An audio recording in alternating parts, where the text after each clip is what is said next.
Gatorade tea and ice cream. Anything else for you, sir? No, that was good. See, $4.97.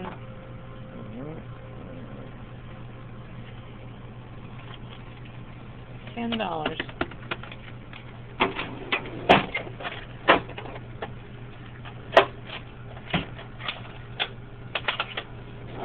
$5.03 is your change, sir.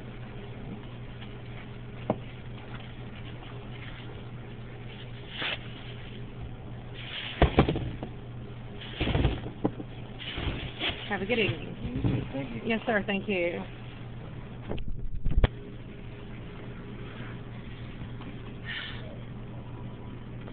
I videotaped that guy because I thought that was hot that I smelled on him. And there was another guy came in earlier that smelled like it. You know, his eyes weren't bloodshot.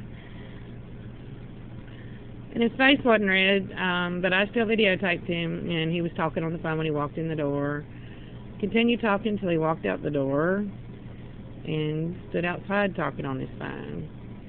So I'm videotaping him. He's a snitch, and that's what they do when they come in here. So, and it's the same people. So I guess the smell of marijuana should equal intoxication. But if Michelle pulls the film,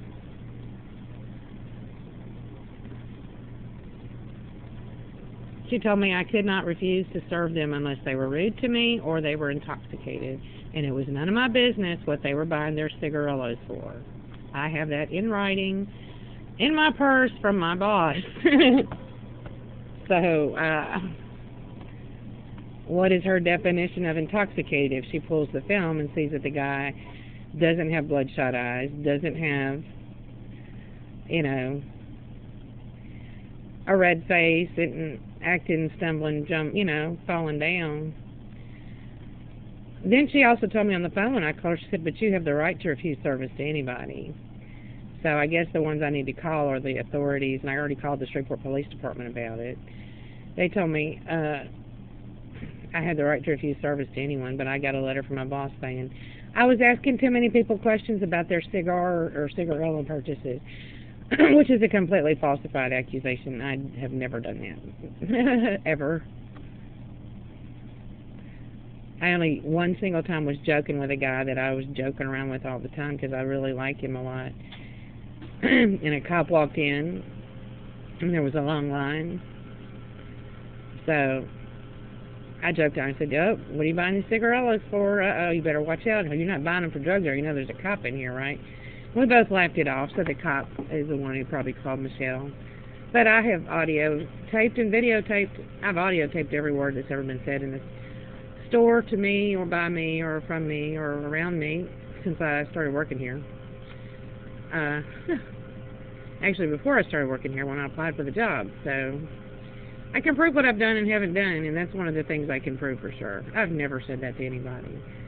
And Michelle grilling me about this bullshit, you know, I can only refuse service to people if they appear to be intoxicated or act rude.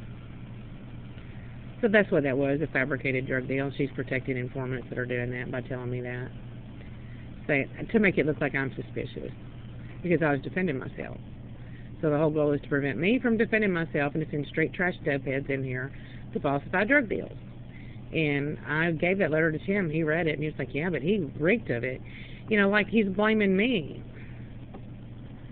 You know, it's beyond ridiculous to me that there's videos in this store. There's 3 cameras over this fucking cash register, and you ought to be able to pull it and see he's walking in here talking nonstop on a cell phone.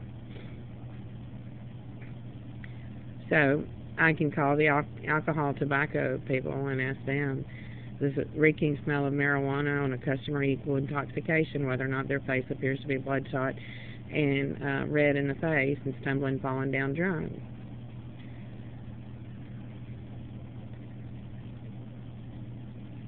That's the only thing I can think to do, because, I mean, you know, Michelle's writing me notes and sticking it up on the time card place for me, like I've done something wrong. If it is me, it's a no-brainer. If I smelled pot on you and I was running the store, I'd put a sign that says, you know, you smell like pot? You will be denied service and reported immediately to the Shreveport Police Department. Have a nice day. End of story. And why do I have the suspicious feeling that that's probably what everybody else is doing, and these dopeheads are only coming in here and doing this to me so they can falsify accusations against me? I've never done drugs a day in my life. I've never smoked pot. I have never done drugs or trafficked them or anything like this. I've never been a prostitute. I'm not a pedophile. Every single thing that people say about me. I'm not a scam artist. These are street trash dopeheads like Sarah. She's a smart nigga too, isn't she? She's one of those smart niggas. You know, I'm videotaping it. There's cameras here in the store videotaping it. I'm guessing Michelle just goes through and edits that out.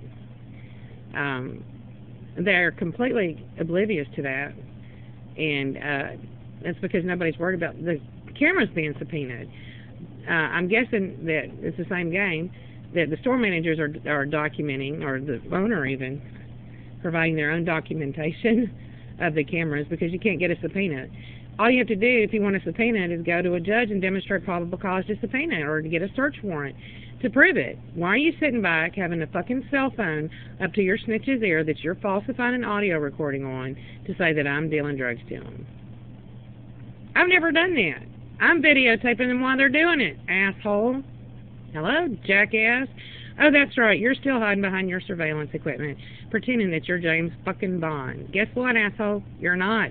You're so clever, you do this to me and my son in public. Other people that I don't know and have never met stare at me and my son, and they pull out video cameras and videotape it too. God, you're so clever.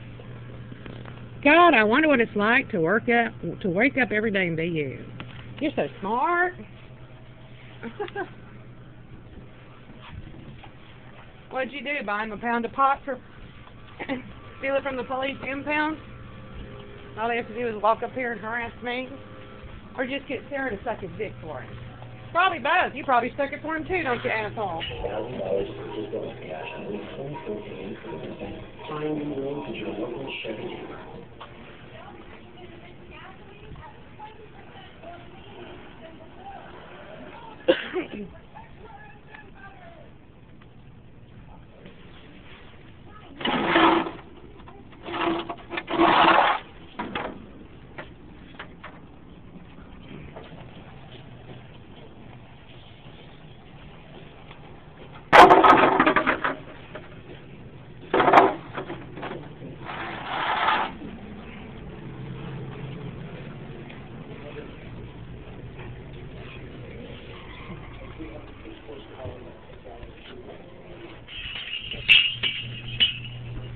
Because, I mean, it's so ridiculous. It's so beyond outrageous.